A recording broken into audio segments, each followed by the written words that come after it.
Howdy everybody, it's Arctic Zombie here, and today we're going to be ranking all of the Attack on Titan arcs, including the manga arc. So if you haven't actually seen the manga yet, then I highly recommend you read that first before watching this video, because this does contain one extra arc that hasn't been shown in the anime yet. That arc is going to be shown in Season 4 Part 2, so read the manga, bro.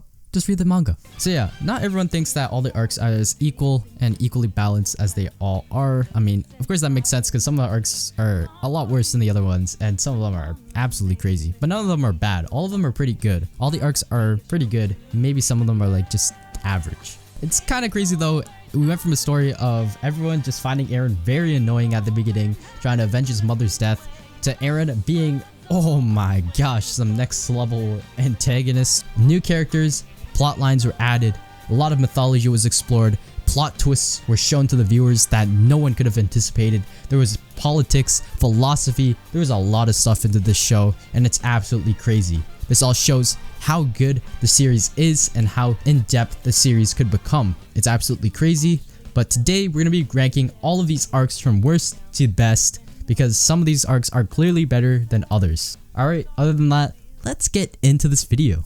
Alright, in last place, I chose the TROST District arc. I'm not gonna lie to you guys, I almost forgot about this arc entirely. This, in my opinion, was a very forgettable arc. But this arc is also pretty interesting because it's the one where the members of the 104th Cadet Corps get to choose what branch of the military they want to join. They get to choose what they want to do with their lives and how they want to contribute, well, to the plot of the story. But yeah, this is the arc where Titans return and break into the TROST District, and the mood completely shifts, and that's when the Battle of TROST District begins. This arc showed how grim and brutal the series would become, and it kills off a bunch of side characters like crazy, and it shows that even if you like the side characters, no one is gonna be able to escape death. Except Reiner, of course, because Isayama likes to do Reiner like that. This is also the same arc where Eren shows that he has the ability to transform into a Titan, and then all the Eldians discover that they actually have a decent chance of actually killing their foes. Honestly, I thought that this arc was hardly an arc. It was only somewhat necessary for developing the characters and also revealing that Eren has the ability to transform into a Titan. They also have some of the scenes, if you look at some of the OVAs, of Bertholdt, Reiner, and Annie killing Marco, and they add some elements of mystery and suspense, but this arc was a bit forgettable. Not too many people like this arc, and honestly, I'd have to agree with them on that. Alright, on number 8 on our list we have the Female Titan arc. So this arc was necessary to build up the main characters in the Savory Corps such as Erwin and Levi by setting up the plot and developing the characters, but honestly, it's not as interesting as the other arcs. There wasn't really a real antagonist in the first few arcs of the season, but then with the Female Titan arc, that changed everything. We actually got a real antagonist for the story. Eren and his mates became closer to realizing their goals, and then we got really to connect with some of the new characters of Levi's squad, and during the search they came across the female Titan who's trying to kidnap Eren, and then that adds a little element of suspense and mystery because we're like, I wonder who this could be. Honestly, I'm surprised. I was more surprised that the Cadet Corps were surprised to learn that their former comrade Annie was the female Titan, because guys, just look at her. It literally looks like Annie. But yeah, while Eren and Mikasa are trying to defeat the female Titan, a section of the wall breaks away and exposes Titans inside the wall, and this causes the Survey Corps to realize that their world may not be as it seems to be. And there's also some dialogue between Bertholdt and Ymir Fritz about moving around as a Titan, and that also adds a bit to the element of mystery. This arc was pretty good. It was a bit slow, honestly. The entire thing with the female Titan was actually still interesting though. So that's why I put it in number 8. I think it's still better than the TROST District one, but I think the other arcs are still a lot better than this one.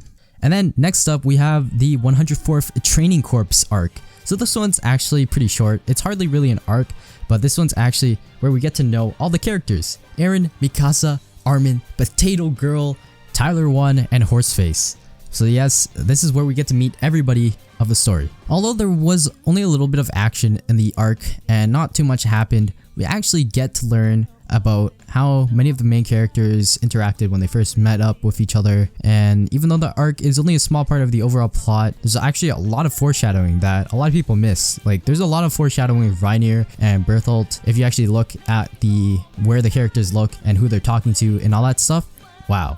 That's a lot of foreshadowing that they added into this, and it's pretty crazy. Not too much action, not too much actually happened, but we actually at least got to see some of the characters develop in their interactions at first. So that's why I put it at number 7. Alright, on number 6 of our list, we have the Fall of SHINGANSHINA arc, and this one is the first arc of the series. I actually quite enjoyed this arc because it immediately encapsulates you into the mood and atmosphere of the dark and grim type of mood of the story. Here, we're all ignorant about everything from the outside of the walls. We all believed in that mythology stuff. Maybe some of us were actually questioning about it. Man, everyone looked down upon everyone that wanted to go outside of the walls. Everyone believed that they were safe behind the walls. And then we had Eren, who on the other hand wants to join the Survey Corps. Every time he saw that the Survey Corps came back home with all those dead bodies and stuff, he was ecstatic. He was like, wow man, I want to kill those titans, man. That looks absolutely crazy. I want to get all that blood. I want to get injured and stuff. Wow, Eren, you're kind of weird, man. But yeah, when the Titans break into the Shinganshina district and then his mom gets devoured, and then Eren actually gets the urge to grow stronger. His will to survive and defeat all the Titans becomes his new motive in his life. And this prompts him to join the 104th Cadet Corps. While this arc is actually a great way to introduce the fans right away, it was also a very short arc, and served only really to introduce the characters like our little drunken Hans guy. You know, honestly, even though this arc was kind of short, it managed to grab our attention. Let's be honest here, that it was pretty crazy how bam, right away we get introduced to this new mythology, this new world, and then Titans start eating everyone and everything goes ham. Alright, so on number 5 on our list we have the Clash of the Titans arc. Now honestly, I actually really enjoyed this arc. This one was pretty good. Characters like Reiner, Bertholdt, Ymir, and Connie play a bigger role in the Clash of the Titans arc than Eren and his close friends. The Survey Corps try to assist all the civilians as much as they can as a group of Titans enter Walrose. And while doing so, Connie encounters a Titan who resembles his mother, and as a result, the Survey Corps realize that all the Titans that they have been fighting have been humans all along. Meanwhile, Reiner and Bertholdt meet up with Eren, and then Reiner actually reveals to everyone that he's the Armored Titan and Bertholdt is the Colossal Titan. And Eren's like, bro, what? Honestly, I was like, Reiner, what are you doing, bro? You're just revealing yourself. But man, that revelation was crazy. That was a crazy revelation. My mind was blown away, and I'm sure a lot of you guys were absolutely stunned from that revelation.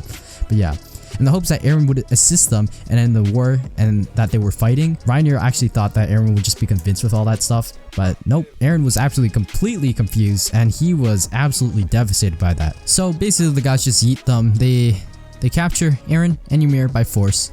And then during this war, Eren's actually able to destroy the Titan that eats his mom. He discovers that he has the power to manipulate other Titans, and this reveals that he is the founder Titan. And Reiner has a little monologue where he's like, oh no, man, why'd it have to be him, man? But yeah, lots of revelations here. We got lots of revelations here, but not as much as one of my favorite arcs.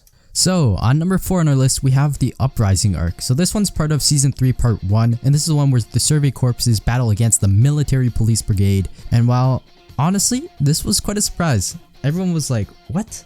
Isn't this Attack on Titan? This isn't an attack on humans. But yes, they started fighting humans all of a sudden, and the MPs are keeping a lot of secrets under wraps that they don't want to let the rest of the world to hear about. So yes, these two military branches become rivals, and then the Survey Corps begin to uncover the facts. We learn that Kenny Ackerman, Levi's uncle, turns out to be an MP, and this provides the fans with a lot of information about our beloved Levi's history. And of course, a lot of fangirls probably love that, and everyone, I guess, because who doesn't like Levi, man, honestly. And Historia, we learn that she's the princess of Paradise, according to one of the secrets discovered by the Survey Corps. And then we also get introduced to Rod Reese, her father, who tries to persuade her to become the founding Titan and eat Eren, because, you know, Historia's trying to eat Eren. But then she resists him and becomes humanity's queen. And this gives the Survey Corps some unprecedented strength and shows how significant it was. This arc, honestly, a lot of people hated it, or people just forgot about it, but I love this arc. I didn't really... This arc is the one that has the amazing action sequence with Levi going with the ODM gear, and I really like the extra mystery and the more political side of the story. I actually don't really like the action of the story as much as the actual politics, philosophy, and everything else of the story. But yeah, other than that, let's get to the third arc. So number 3 on our list, I have the Rumbling arc, or the War for Paradise arc. So this arc is actually season 4 part 1 at the end and goes into season 4 part 2.